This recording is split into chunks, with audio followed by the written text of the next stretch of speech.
Hello everyone, and welcome to Pride and Perseverance. In this show, we get a closer look into how Hofstra students and faculty have assimilated on campus and pushed through despite the looming COVID-19 pandemic. I'm your host, Daniel, and today we're getting an inside look at the HEAT network to see how they've persevered and managed to continue creating content.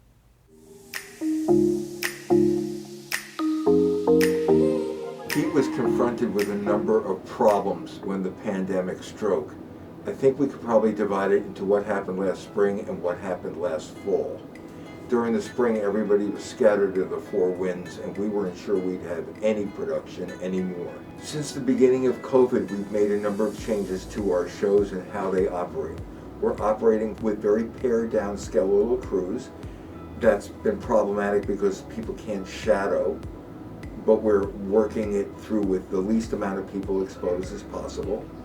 And we're asking the cooperation of all crew members when they're not in the studio to please follow the COVID regulations, not expose themselves, and to try to avoid exposing others. One of the biggest struggles we had was just getting the number of people that we wanted involved, while also staying with the COVID-19 guidelines set by the university.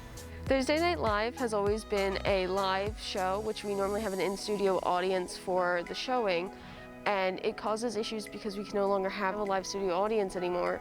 So we require the crew to actually help us out with laughing and clapping at certain moments to add the effect that Thursday Night Live has always had.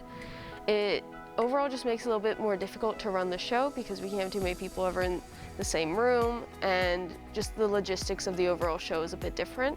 Our dean went and argued on our behalf with the provost and basically pushed back and said, these guys need to be in person and in the studio. This is not a typical club. He pointed out that there were very few internships that were going to be happening this year, and that this might be one of the only places where people could actually get hands-on production. Moving forward past the pandemic, I definitely think HEAT has a lot of potential. Just with the mentorship program and a lot of the things that we've started in trying to get freshmen more involved and everything, I think starting that now will make it easier to continue, because once everything opens back up, we'll be able to get all these people involved and also have all these different ways to help teach people and get them as involved as they want to be. The one thing that struck me about all the HEAT students and what they've done through this whole pandemic is how much resilience they've had and how much they've persevered through all of this.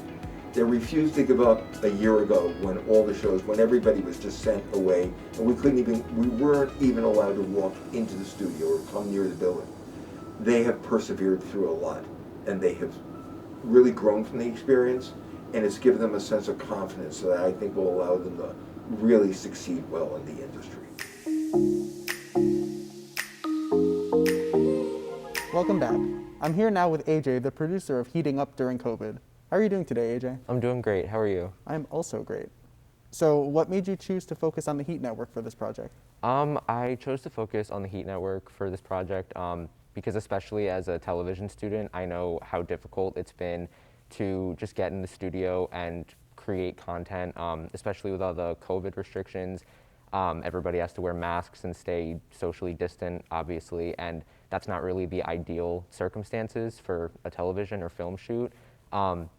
So I really just wanted to highlight the struggles that HEAT Network has faced, but also show how they've overcome those struggles. And what would you say is the biggest thing you learned from talking to the HEAT Network staff? I would say the biggest thing I learned is that staff on the HEAT Network, they prioritize HEAT Network. They wake up and they think about HEAT. They think about everything that they can do to just make the network even better than it already is, and especially during COVID times, they are actively doing their best to have a sense of normalcy in a time where nothing is normal.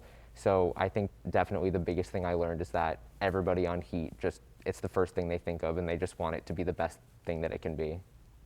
Great. And do you have any personal hopes for the future of the HEAT network, like for life after COVID?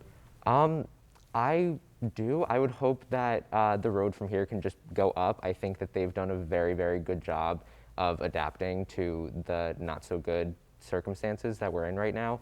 And I think that once the COVID restrictions are lifted a little bit, I think everything's just going to fall into place, and I think that it's just going to be a very bright future for HEAT. Well, it's all very inspiring. And that's all the time we have today. Thank you, AJ, for joining me. I'm Daniel, and tune in next time for another segment of Pride and Perseverance.